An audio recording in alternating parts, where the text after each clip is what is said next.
세 가지 색의 온도 갤러리 오엔. 화가들은 색으로 온몸을 두르고 교향곡을 연주하는 연금술사입니다. 그의 그림 속에는 이글거리는 태양을 심어 열정에 넘치는 집시들의 춤, 플라멩고를 떠올리게 하고 아름다운 공주님이 속삭이는 위로의 시를 노랑으로 낭송합니다. 화가들, 이 색채의 마법사들은 그의 그림 곳곳에 암호를 숨기거나 소리 없는 미소, 찰랑거리는 웃음, 오랜 기억 속의 전설이나 신화를 담아 우리에게 살펴보는 즐거움을 주기도 하고 기억과 추억 속으로의 여행을 시작하기도 합니다.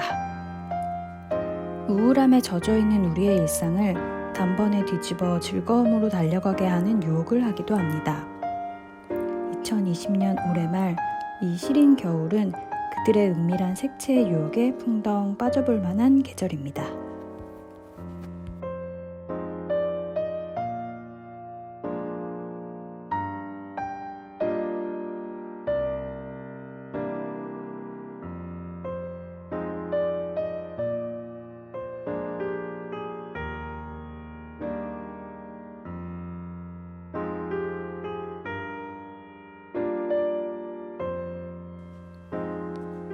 노랑, 빈센트 반 고흐와 노랑은 연인 사이였습니다.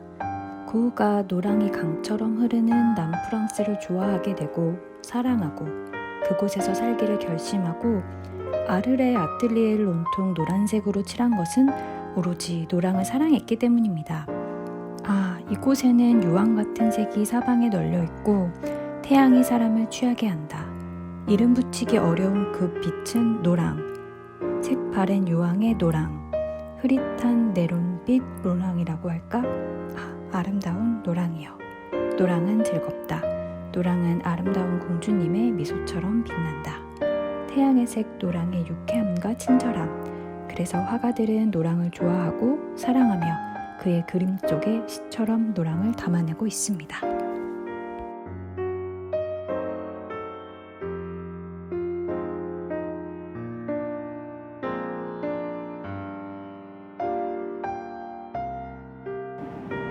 빈센트 반 고흐, 해바라기.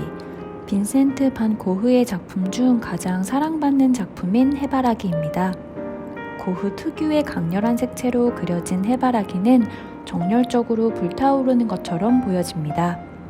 작품의 중심을 이루는 노란색은 빨간색과 파란색의 뒤를 이은 중요한 세 번째 원색입니다. 당시 빨간색과 파란색은 염료의 발달로 사용이 가능했지만 노란색은 예전부터 사용했던 색이 아니었기에 고흐는 노란색을 더욱 사랑했던 것 같습니다. 고흐를 비롯한 인상주의 화가들은 노란색이 없으면 균형 잡힌 구성을 이끌어내기 어렵거나 보색의 극적인 대비를 만들어낼 수 없다고 믿었기에 고흐는 노란색을 더욱 사랑했고 그 점은 그의 작품에 여실히 묻어납니다. 고흐는 유황 같은 노란색은 사람을 취하게 한다고 말했습니다. 그의 작품 속 햇빛만을 바라보는 해바라기가 가진 그 따스함과 사랑이 작품의 주제와 색감에 묻어납니다.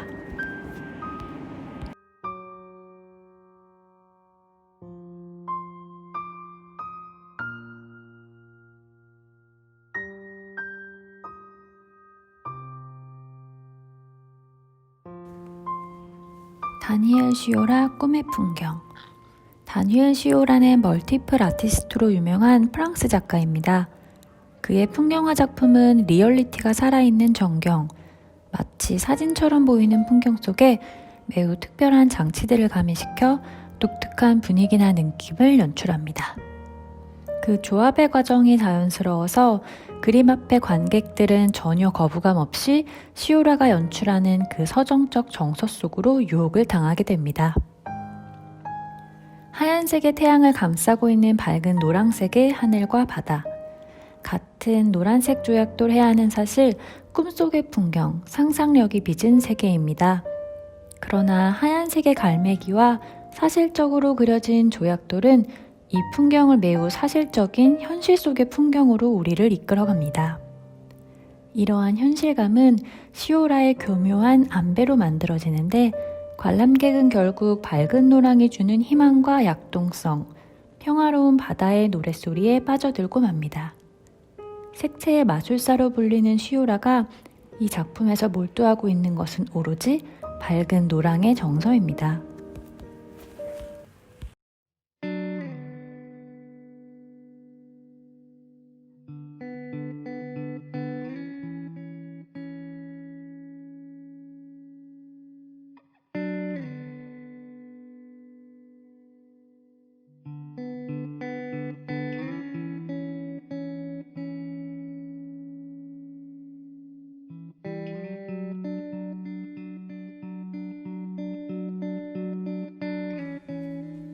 주홍, 열정의 빨강과 즐거운 미소 노랑이 결혼하여 탄생시킨 주홍은 매력적입니다.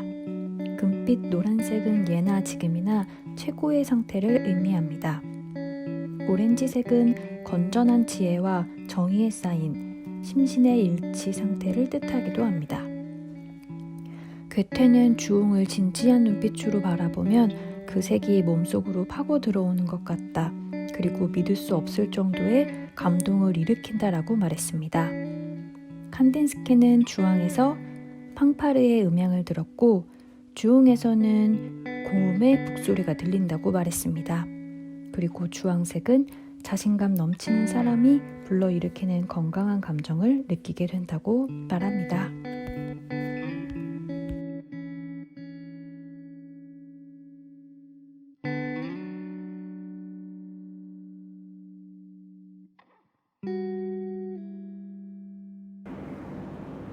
마이유 파샤, 사람들. 마이유 파샤의 사람들 작품입니다. 현대 화가들에게는 사람이라는 주제가 가장 표현하기 어려운 대상인 것 같습니다. 그만큼 우리의 삶이 복잡하기 때문일 것입니다. 마이유 파샤는 작품을 통해 무엇을 전달하려고 했을까요? 사람들의 신체를 해체하고 기하학적으로 새로운 모습으로 구성하면서 선과 면을 통해 우리는 사람들의 모습을 찾을 수 있습니다. 바삐 움직이는 듯 역동적인 형상을 통해 주황색이 가진 자신감 넘치는 건강한 감정이 작품을 통해 느껴집니다.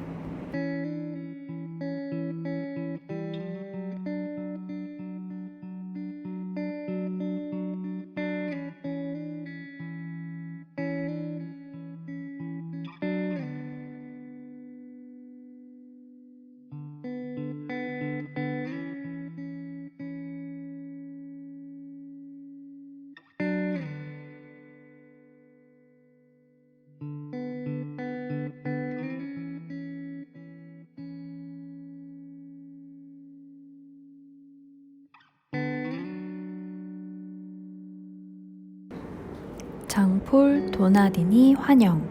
날카롭지 않으면서 반듯하고 화려하지 않으면서 선명한 표현이 돋보이는 작품입니다. 장폴 도나디니는 주황색 배경의 하얀 꽃잎의 색채 대비를 현대적이고 모던하게 표현하며 야생의 꽃들이 주는 자연의 아름다움을 색다르게 보여줍니다. 작품 속 보일 듯 말 듯 도자기 속에 꽂혀진 꽃 한 송이 덕분에 작품은 더욱 선명해집니다. 환영이란 제목과 잘 어우러지는 시적인 작품입니다. 괴테는 주홍을 진지한 눈빛으로 바라보면 그 색이 몸속으로 파고 들어오는 것 같다고 말했습니다. 괴테의 이 말처럼 장폴 도나디니의 작품은 은은하게 우리의 마음속으로 전해집니다.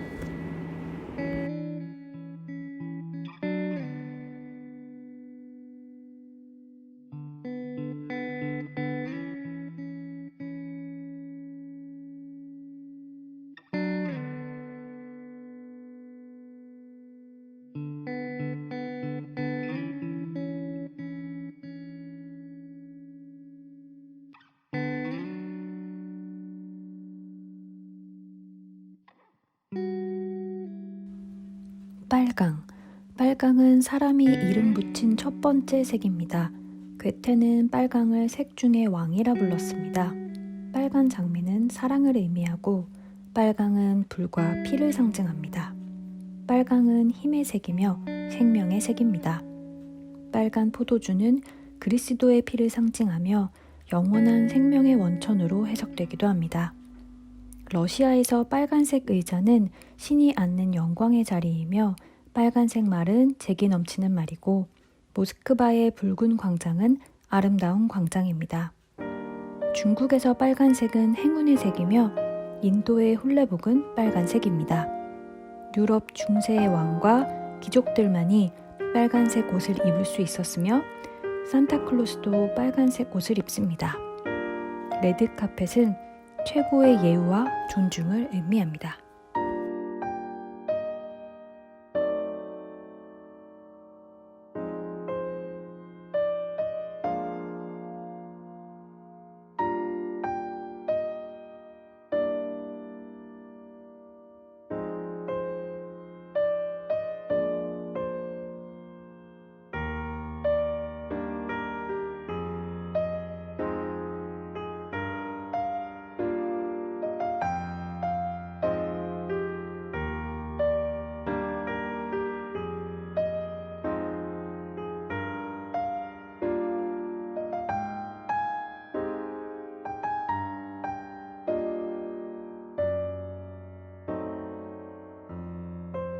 에두아르도 아로요의 작품 에스파냐입니다. 아로요는 1960년 말 프랑스에서 시작된 신구상회화의 주창자이자 대표 화가인데요. 팝 아티스트로 분류되기도 합니다. 아로요는 1958년 스페인 프랑코 독재정권의 반기를 들고 프랑스로 건너와 파리에서 주로 예술활동을 했습니다. 살바드로 달리는 이 무렵 파리에서 스페인으로 들어가 프랑코 정권과 아주 친하게 지냈습니다. 이 때문에 그 두 사람은 사이가 좋지 않았습니다. 신구상주의는 추상회화에 대한 반동으로 시작된 새로운 구성회화 운동인데요. 이 작품 에스파냐를 살펴보면 아로요의 스페인 사랑이 여실히 드러납니다. 여인의 눈, 코, 입에 에스파냐 영문이 보이고 여인의 붉은 옷에는 눈과 입이 장식되어 있습니다. 에스파냐 그리고 시민들, 평범한 이들의 눈과 입, 이것들이 상징하는 무언가를 이야기하는 것으로 읽게 됩니다. 당연히 이 무언가를 구체적으로 언급하는 건 그림을 보는 관람객의 몫으로 남겨놓겠습니다. 한때 우리나라에서도 민중미술이 유행한 적이 있습니다. 이 작품은 비교적 은유적이며 온건하고 세련된 아름다움이 넘칩니다. 특히 작품의 주도색을 이루는 빨강색과 주홍색은 열정적이고 거침없는 스페인 사람들의 기질을 느끼게 하고 뜨겁고 격정적인 플라멩고 집시의 춤이나 치열한 투우의 열정을 떠오르게 합니다.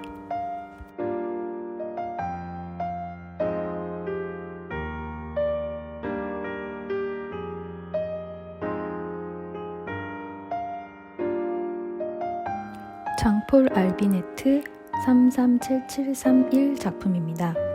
알비네트는 매우 실험적이고 유니크한 작품을 매년 발표하고 있는 프랑스의 중견 작가입니다. 알비네트와 그의 작품을 상징하는 것은 바코드입니다. 그는 1990년 세계 최초로 자신의 작품 사인을 바코드 넘버 337731로 등록했습니다. 이후 그의 대부분의 작품에는 바코드가 등장하거나 바코드를 암시하는 막대 형태의 바 또는 숫자가 보입니다. 알비네트 작품의 주된 관심 대상은 바로 사람입니다. 자유롭고 다양한 인간 군상들을 바코드 또는 디지털 이미지 등과 함께 표현하며 인간까지도 규격화하고 통제하려는 시스템에 격렬한 반항의 메시지를 전하고 있습니다. 그러나 그의 반항은 매우 아름답습니다. 그래픽 아트의 아름다움과 미니멀 아트의 세련된 향기가 가득합니다. 이 작품은 강렬한 붉은색과 검정의 대비로 에너지가 샘솟는 화면을 연출합니다. 힘과 권력, 죽음에 새긴 검정색 바탕 위에 다양한 인간 군상들이 보입니다. 그건 삶의 형태일 수도 있고 반항적 모습일 수도 있습니다. 단순한 선 작업으로 암호처럼 보이는 인간 형상은 계층이나 민족을 뛰어넘는 보편성을 암시하기도 합니다. 작품을 지배하는 뜨거운 붉은색은 쉼없이 샘솟는 에너지 발전소처럼 블랙박스 속의 인간적 반항의 용기와 박수, 격려를 보내는 듯합니다. 블랙박스는 본래 마술사들이 사용하는 검정 상자이며 현대에는 비밀스러운 기록 저장 장치로 객관적인 사실의 상징입니다. 이 작품의 검정은 상당히 다양한 의미를 가진 알비네트의 장치입니다.